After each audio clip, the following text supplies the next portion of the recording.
Hello বন্ধুরা, এটা আমার ঘর, মানে আমি রান্নাঘরে টাইলস বসিয়েছি। তো এইভাবে করেছি, ভীষণ ছোট রান্নাঘরটা। তো ছোটোর মধ্যেই আমার কাছে তো সত্যি কথা বন্ধুরা খুবই ভালো। ঘর হচ্ছে সকলের কাছেই ছোট হোক বড় হোক সুন্দরই হয়।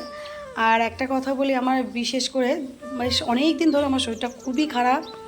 এর মধ্যে আমাকে হসপিটালেও ভর্তি হতে হয়েছিল, আমি কথাই বলতে পারছিলাম না। তো যাই হোক, আগের থেকে আস্তে আস্তে ভালো হচ্ছি, মানে শরীরটা আমার ঠিক হচ্ছে। তো মোটামুটি মানে আজকে পুট্টি লাগবে ঘরে। তো দশমীর দিনে ঘরে যাওয়ার ইচ্ছে আছে বন্ধুরা। তো আমার ভিডিওটা যদি আপনাদের ভালো লাগে আপনারা লাইক সাবস্ক্রাইব করবেন। আর অনেক দিন ধরে আমি ভালো করে ভিডিও পাচ্ছিলাম না কত, তো সেটা জানানো হয়নি। তো যদি আমার ভুল ত্রুটি হয় একটু ক্ষমা করে দেবেন, আর ভিডিওটা যদি ভালো লাগে লাইক সাবস্ক্রাইব করে দেবেন।